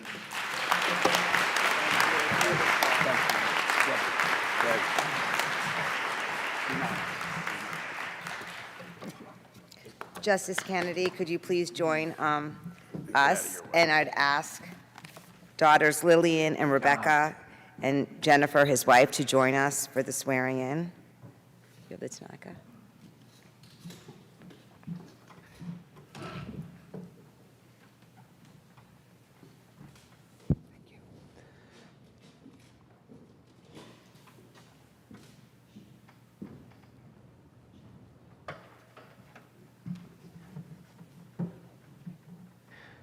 Please raise your right hand and repeat after me. I, Gary Lesser, I, Gary Lesser, do solemnly swear do solemnly swear to uphold, protect, and defend to uphold, protect, and defend the Constitution of the United States, the Constitution of the United States, the Florida Constitution, the Florida Constitution, and the rules regulating the Florida bar. and the rules regulating the Florida bar. And I further agree And I further agree to carry out to the best of my ability to carry out to the best of my ability all responsibilities pertaining to my office. all responsibilities pertaining to my office. So help me God. So help me God. Congratulations and God bless you. Steve.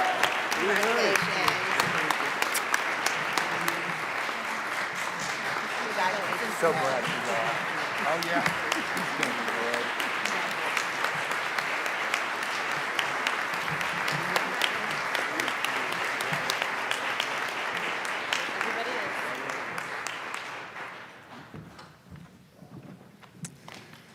So now I would like to introduce Donna Bicknell Tanner, farmer, partner, best friend, and wife to Mike Tanner, to introduce Mike Tanner this morning.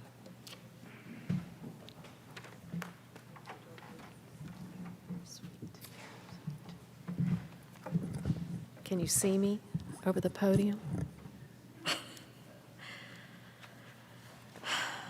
Madam President, members of the Board of Governors, distinguished guests, family, friends, and bar staff, I am honored to stand before you today to introduce to you the next president of the Florida Bar. But before I begin, I want to recognize family who are with us today. We are delighted to have Michael's father, Dr. Richard Tanner, Dad, you, and his mother, Marge, who I believe is with us here in spirit today and is so proud, did so much to contribute to his success. He remembers reading his first words with you when you would come home from work every evening and read the newspaper with him. And he cherishes that leave it to beaver kind of lifestyle that he enjoyed, because his mother was a joyful stay-at-home mom, always looking after him and his two brothers. And those brothers are also here today, Dave and Jack. All three sons inherited the gentleman gene from their father and a kind and caring spirit from their mother. We're also happy to have Jack's wife, Kim, and his daughter and her husband, YLD member, Ben Thomas, Mallory and Ben Thomas. And we're grateful to have Michael's daughter, Haley, and her children, Reagan, Riley, and Mark, who did an outstanding job leading us in the Pledge of Allegiance this morning. And we think maybe her husband Chris is with us on live stream, and we look forward to seeing him soon, along with his other daughter, Rachel, who could not be here with us today, but we hope we'll see her soon as well. And from our church family, I want to thank Father Paul for making the journey to be with us. Michael and I are very blessed and pleased to have you here today, and we wish that Cynthia could have been here. While we don't have horses, we understand caring for all creatures, great and small. And last but not least, I want to thank Michael's assistant, Yvonne Arnold, who is joining us today by live stream. Thank you, Yvonne, for 29 years of your excellent work and for your unfailing dedication to keeping Michael on the rails.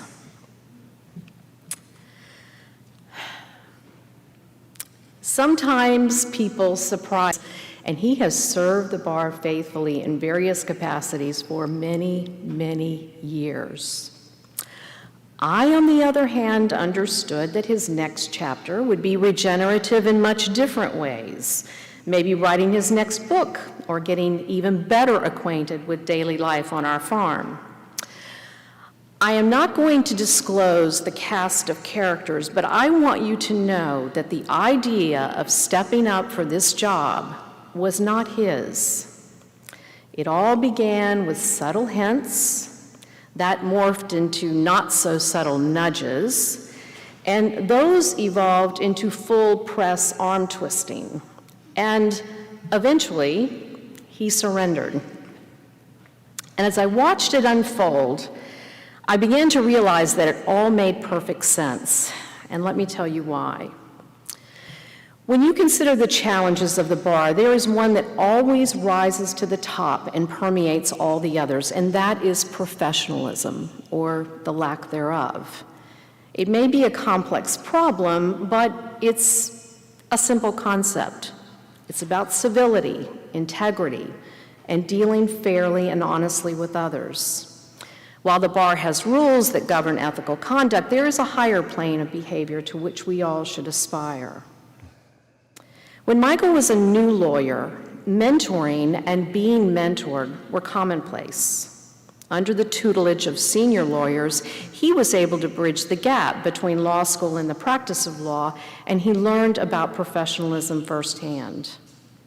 Now that interplay is hit or miss, and while you can't turn back the clock, you can plant seeds, and having a seasoned lawyer as your leader, who is a shining example of professionalism in everything he does, offers very fertile soil.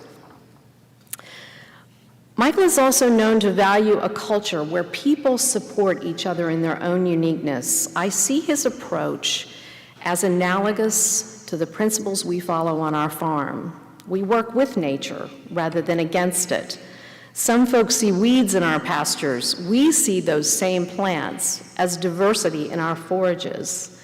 And we know that this diversity promotes a vital living ecosystem that benefits our soil and our grass and our cattle.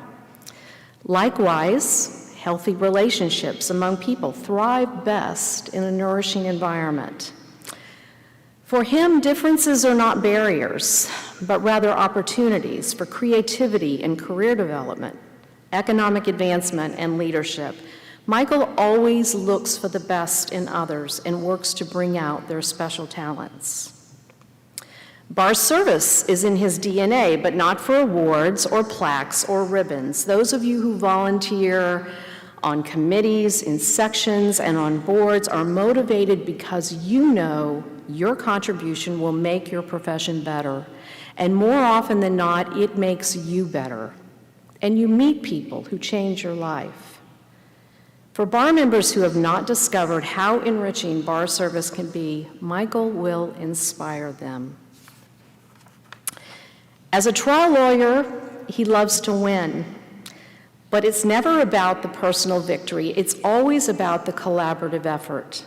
He enlists the support of others because he knows that having a good team and a great staff are his most valuable assets. He's a capable communicator, but he knows that the most important link in communication is listening to understand, not just to hear.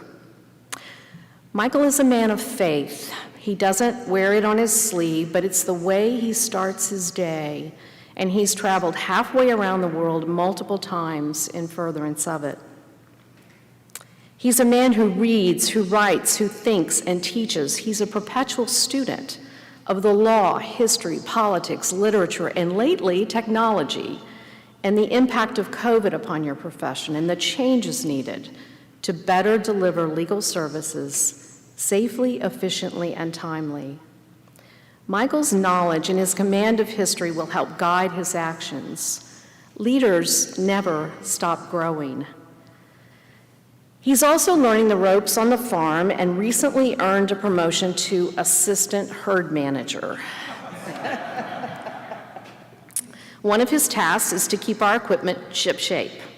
He takes all of his responsibilities very seriously and is sometimes a bit over the top. For example, I told him recently that I didn't think it was really necessary for him to also wash the rims on the tractor. I'm not kidding. Michael loves life on our farm. Late afternoon means a long walk with our dogs, and as the sun lowers in our western view, we often take a glass of wine and go out into the pasture to quietly observe our cattle and just listen to them graze. It's peaceful, it makes no demands, and there's no agenda. For Michael, life is full. He's at that stage where he has options, and I can assure you that coveting the limelight is not in his nature. Having dedicated 43 years to the profession he loves and being held in high regard by his peers and the judiciary, he could have taken an easier path, but that's not his style. He's a man with high energy. We walk, we cycle, we take hiking vacations. He even owns his own jump rope. As his father once told me, it is best to keep him busy, otherwise he might drive me insane. So I want to thank all of you who supported him and those of you who will keep him busy over the coming year. What I've concluded is best reflected in this quote by someone he greatly admires. Winston Churchill said, "A man does what he must, in spite of personal consequences, in spite of obstacles and dangers and pressures, and that is the basis of all human morality." Michael Tanner is doing what he must, and he will more than ably lead your bar with wisdom, humility, and gratitude. To have a man of his caliber in this role at this time does indeed make perfect sense. Ladies and gentlemen, family, friends, distinguished guests, and bar staff, I was surprised, but no longer, and very proud to introduce my husband, Michael Grant Tanner, as your next president of the Florida Bar. Thank you. Only for you.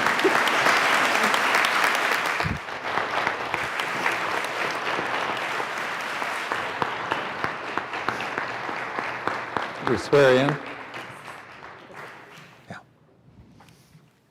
I think you've been introduced. Oh. I'm going to ask Justice Kennedy to come in, swear in Michael Tanner as president of the Florida Bar. Which hand, Chief? Please raise your right hand. Right hand. My other right. and repeat after me.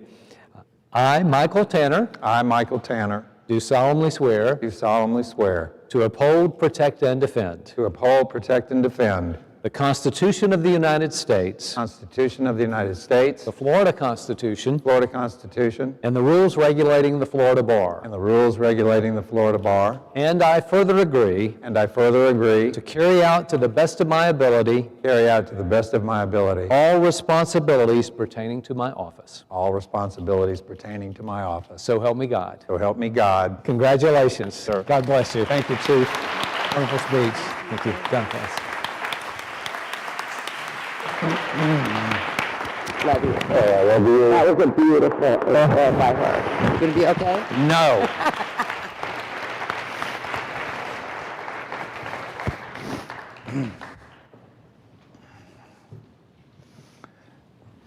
Well, good morning. Mr. Chief Justice, members of our court, members of my family, colleagues and friends, I join Dory in welcoming all of you here today. To those of you joining us by live stream, we're so pleased that all of you could be here. I hadn't planned to do this, but I can't resist the urge to respond to my dear friend Bill Schifino.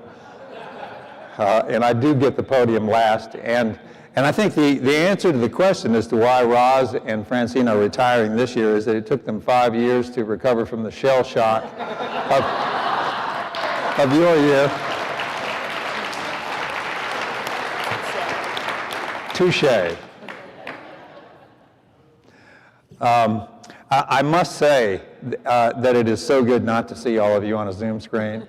And I know that's been said before, but I will also say that without all of your virtual backgrounds, how much younger and wiser and more alert everyone looks. But I will miss virtual backgrounds as we move out of the pandemic. And I kid you not, I saw one recently from a criminal defense lawyer joining from the Tower of London. And that was not Mitch Stone. Donna, I'm choked up. Thank you for that introduction.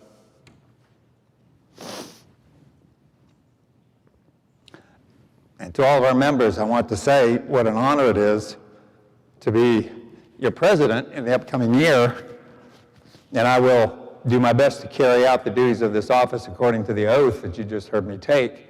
But I emphasize that leadership in the bar is a team effort. And I'm blessed, and you all, as our members, are blessed to have President-elect Lesser with us, our extraordinarily hardworking and talented Board of Governors, our dear colleagues, our YLD leadership, Todd Baker and Iris Elijah and the entire board. They are the innovators of our bar. They're the incubator of new ideas. I want to talk a little bit more about new ideas, but we're so blessed to have all of you folks joining us in leadership this year. And President Foster Morales, I'm going to miss you, and I won't echo all of the things that have said about your year. You all heard Dory recite all the things that happened in her year. Those didn't just happen, they occurred because of her leadership. She made them happen. And I will add this. I've heard, or some of you have heard me say that I will miss Dory's laughter. I've said that to some of you, and I will. And I had an idea, though, that I'm going to ask you to record it so that I can hit a button and play it at anything particularly ridiculous in our board discussions this year. And all of you who've heard Dory's laughter know what that will sound like and know what that will mean.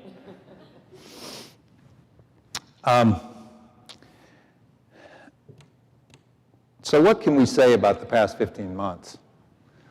And I think more importantly, what are the key lessons we can draw from them for the upcoming year and beyond? And I confess to all of you that I struggled in preparing these remarks today. I struggled for a message that would be appropriate and fitting for what we've all been through as a society and as a profession, for a message that would be new and hasn't been said in other speeches or in op-ed pieces or books that are now starting to come out. But I quickly realized that this is the perfect time to say two things to you. One is to acknowledge the superb, steady leadership of our Supreme Court in bringing our branch through the pandemic with our courts open and functioning. So, Mr. Chief Justice, members of the court, we thank you for that. And I hope all of our members know that there are many places around the country that didn't function nearly as well as we did, and we owe you a debt of gratitude for that. There will be challenges in the upcoming year, and they will be different, I think, than the ones in this year, but the bar will be ready to assist the court in carrying out its duties. We will be there.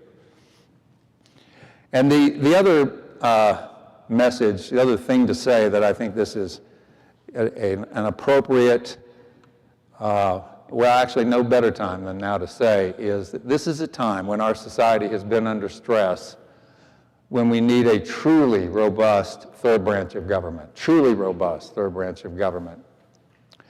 And this is a time when we should recommit ourselves to our core principles. And we know very well what those are. Public service by our members, a fully funded, fully independent judiciary, and the bar will fight for that. And by independent, I mean judges able to decide their cases free from any outside influence. Our commitment to lawyers exercising truly independent judgment for the benefit of their clients. Our commitment to the right to trial by jury and the rule of law itself. Our commitment to a diverse and inclusive branch with opportunity for everyone based on their merit and on their potential. And as an organized bar, our commitment to assist the court to the best of our ability and to provide the best services we can to our members. These are the key principles that define us. And the better, or the closer we get to realizing those, the better we will be. But I want to suggest to you, I think, that the key challenge we are going to have over the next year and probably beyond, and the chief alluded to some of this, and so did Dory in her remarks. The key challenge is going to be, how do we strike that right balance between the way we used to do things 15 months ago, and the way we're doing them now, and the way things are rapidly evolving. And I'm not just talking about remote proceedings in courts and how the courts function. I'm talking about as we face all of the forces of change that we know are at work on our profession and on our branch. How do we strike that right balance? And I think as we think about that, it's worth remembering that that is the challenge that the founders of this country faced. It may surprise you, as it did me, that after 8 years of war with Britain, Alexander Hamilton still valued many of the traditions and principles of British law. And he said at the Constitutional Convention that the British government forms the best model the world has ever produced. And of course, though, from that point, which was tethered in their past, they incorporated radically new ideas and formed a type of government never before seen in history, and which remains the best in history. Our form of government, it remains the best in history. So for us as bar leaders, in looking at how we strike that right balance, some of the lessons from the last year are obvious to us. We know we can use technology to do many of the things we do more efficiently, more cheaply, faster than before. We know that, and we know we can be adaptive to new ways. We've seen that. But the most important lesson, and the one I think that will have the most lasting benefit for us if we apply it, is a more subtle one. And Donna mentioned Winston Churchill. I do love to read Winston Churchill. I didn't know she was going to use that quote. But I have another Winston Churchill quip that is one of my favorites. And it's not one of Churchill's own, but it was one about him by his longtime friend, President Franklin Roosevelt. And once, when responding to one of Churchill's many critics, and there weren't many of them, Roosevelt held up his hand and stopped the man and said, "Many of the things you say about Winston are true, but you must remember that Winston has ideas. He has 100 of them a day, and 3 or 4 of them are pretty good." It was a classic backhanded compliment that Roosevelt intended to poke a little fun at Churchill, but it was based on an important truth about Churchill, which was that he had a lifelong openness to new ideas, new approaches to things, new ways of looking at problems. It was instinctive to him. Now, it didn't mean that he embraced every new idea. He didn't. But it meant that he was willing to objectively and dispassionately assess new ideas and act on those that offered a possibility of improvement. And of course, now we remember Churchill as one of the great leaders of the 20th century.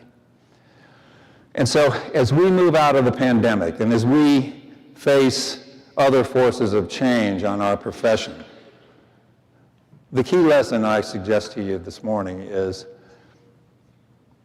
we need to be prepared to ask why we do things in our branch of government, why we do things, and then be open to answers that may be different than what we're used to. or what we expect. And when we ask that question, why do we do things a certain way, we need to certainly expect a better answer than, well, we do it that way because we've always done it that way. Now, in that spirit of openness, I want to announce 3 new initiatives that our bar will undertake in the upcoming year. And these were approved by our Board of Governors at our meeting in May. The first is going to be a complete top-to-bottom review of professionalism in the state of Florida under a committee that will be co-chaired by now President-elect Lesser. We're going to look at how we teach it, how we define it, when we teach it, how we enforce it, how we promote it, what its relationship is to mental health and wellness. And the goal is going to be suggestions to the court for improvements in these areas. And we all know this is an issue that does need our attention. The second initiative is going to be a review of the potential for an online platform for the complete management and resolution of small value civil claims to be administered by our courts. The potential, we're going to look at that. And these will be claims of under $1,000. And the goal would be ultimately, if such a system were deployed, for that system to be one that could be easily used by unrepresented citizens. And the third initiative will seek to enhance career opportunities and in training for lawyers, particularly young lawyers. And the goal will be a set of recommendations or best practices, if you want to use that term, that employers of Florida lawyers can use in all practice settings, private law firms, government agencies, corporate law departments, to increase their career development and training, their leadership opportunities, and in the case of law firms, their economic participation. And I'm confident that there will be new ideas that come out of these initiatives, and ideas that can improve who we are and what we do and maintain our core principles. And I look forward to all of us working together with bar leadership in the upcoming year on these and the other work we do to realize the theme of this convention, which is there are brighter days ahead. And there are brighter days ahead. I mean, we have much to be optimistic about and thankful for. We do. It appears that all the signs are moving the pandemic out of our lives in the upcoming year. All the signs there are positive. We have young lawyers continuing to come into our ranks, motivated to serve.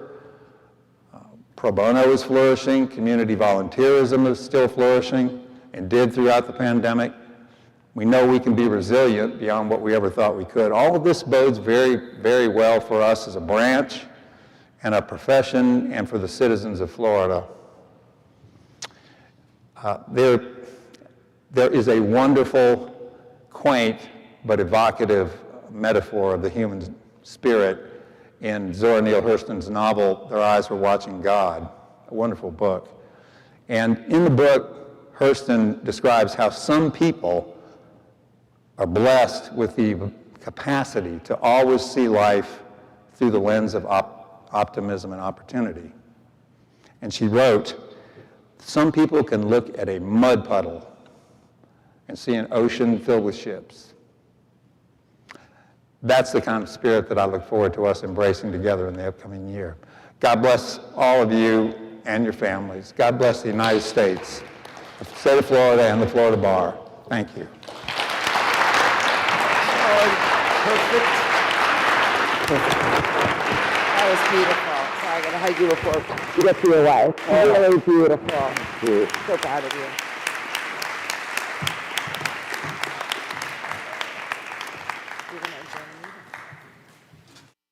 Unless there's anything further, Chief or anyone, I think we are adjourned. I'm the last speaker, so that's the good news. We are adjourned.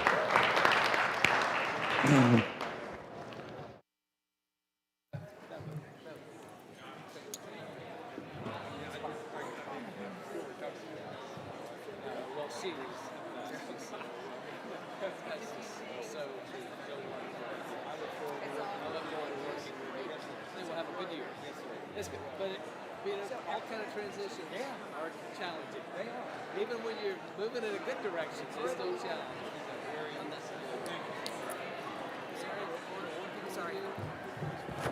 Those of you on the technology committee and the COVID committee, please come forward so I can give you your plaques.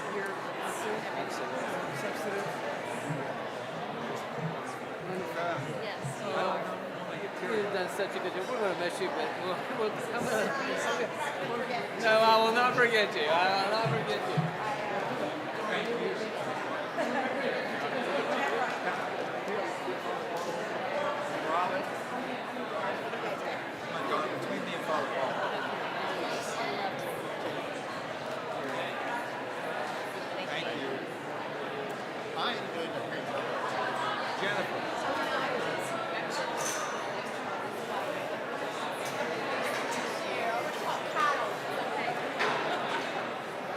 Thank you, Jennifer. Look forward to when you all come out. Want to hear about Missouri, cattle in Missouri. Hey, brother. I knew you married into a farm. I didn't know you were really a couple. Yeah, well, I'm the assistant herd manager. I didn't get a pay raise. Thank you. You guys have awesome. Thank you. Appreciate it. Yeah, thank you. Oh, yes. Excellent. Thank you. We've got awesome. Hey, Larry. Congratulations, brother Larry. Man, good to see you. Good to be seen, isn't it? Actually, you're on my list to call. I've got That something. scares me just a little. No, I want to get you. I've got something I want you to do. I'll always welcome your call. Good to see you. Don't forget, anyone that was in the technology committee or the COVID task force, please come forward. Yeah. 12.